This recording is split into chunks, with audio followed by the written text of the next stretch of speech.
Hey guys, welcome back to Electrical Car Repair Live. Thank you guys for watching and subscribing to the channel. Today will be super helpful video to any of you having a Chevy Silverado D generation here from year 2014 to year 2019. If you need to find where the O2 sensor fuses are located, which fuses you need to check that control them, guys. We're talking about O2 sensor bank 1, bank 2, sensor 1 and 2. Where you can find them, where you can buy cheap parts, tools, fuses, relays at a good price, quick shipping, that way do not waste money and time. Why it's always a good idea to test fuses and relays. All that will be covered absolutely free for your convenience. Make sure to stay until the end.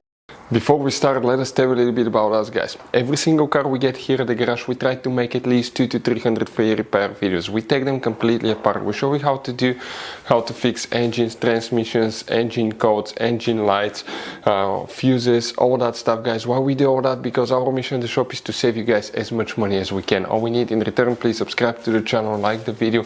That way we can keep providing these videos absolutely free.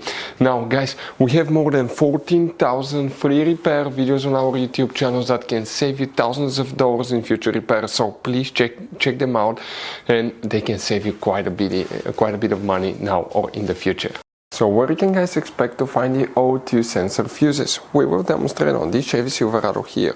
By the way, guys, most people that have that truck do not know how many hidden fuse boxes are in it. So we'll recommend to check out the video on our YouTube channel about fuse box location on Chevy Silverado. Go ahead, pop the hood open, and once you guys open the hood, here on the driver's side we have a fuse box under that cover. Open it and you're going to find a fuse box with a layout like this one for 2014 through 16 model, and layout like that for 2017 through 19 model. Before we guys continue, let's explain quickly why it's always a good idea to test fuses and relays. It is, guys, very important to test fuses and relays. On those fuses you cannot clearly see if they're burnt or not, especially you can see in the JK's fuses as well. And if you guys assume, okay, let's say you remove a fuse, you look at it and you assume, guys, that it's actually a good fuse, but it's actually a bad fuse. Sometimes you cannot clearly see that. What can easily happen, guys, at that point, you can put the bad fuse in and you start replacing parts and tools that you don't need to, so you lose your time, you lose your money to fix a problem that doesn't exist, when all we had to do is test the fuse and replace it. We'll put a link to a special video that will teach you how to test fuses, how to check relays very easily as well, guys. So check it out, it will be in the description of the video below. Now, guys, quick thing: if you need to buy fuses, relays, parts, tools at a good price, quick shipping, that way you do not waste money and time, guys, we're going to put the links in the description of the video below for your convenience. Please check it out, that way you do not waste money and time. So, guys, which fuses we will need to check now specifically? It will be, guys, okay, 2 of them. Now, please make sure to stay until the end. We want to give you one good advice, that way you do not end up being stuck in the middle of nowhere like it happened to us.